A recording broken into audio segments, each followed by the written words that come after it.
Nanawagan ng tulong ang isang single mom sa Tuguegarao. Ang isang taong gulang na anak niya kasi na pinanganak na premature may problema sa mata. Para bigyan ng mukha ang balita, Mobile Journal, Yeda Pascual.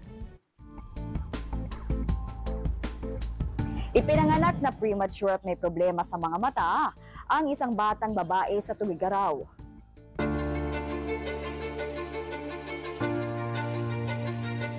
Bibo at masigla ang isang taong gulang na anak ni Janet na si Samantha Leona. Hindi aakalain na hindi pala siya nakakakita.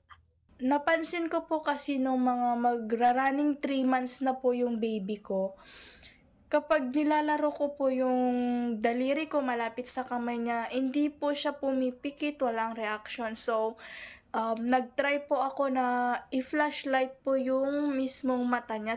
Titignan ko po sana kung magre-react. Pero no react po talaga yung mata niya.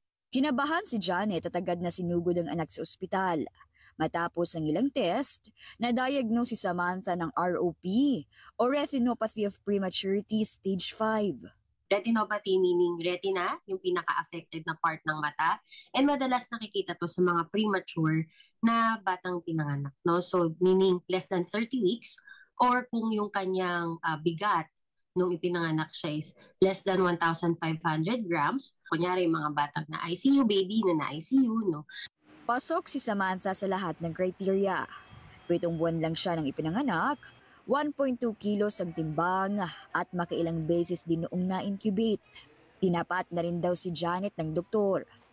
Hindi yan nakikita during ultrasound sa sinapupunan. Nakikita siya if magde-develop siya pagkapanganak through a screening process. Ang key doon is dapat nakita sila kaagad. No? Hindi like yung sa patient kasi natin 4 months old na siya nakita. Pag sinabi kasing stage 5, no, yun na yung may retinal detachment. Once nag-retinal detachment na yung likod ng mata ng patient, mahirap na rin talagang habulin yun. Ngayon nagte-therapy si Samantha.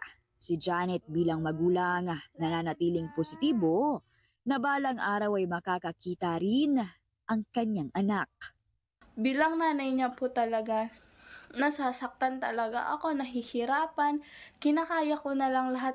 Sana po matulungan niyo po yung baby ko. Sana po mapagamot po natin siya. Financially broke man po kami. Alam ko po yun na hindi po kami pababayaan ni Lord.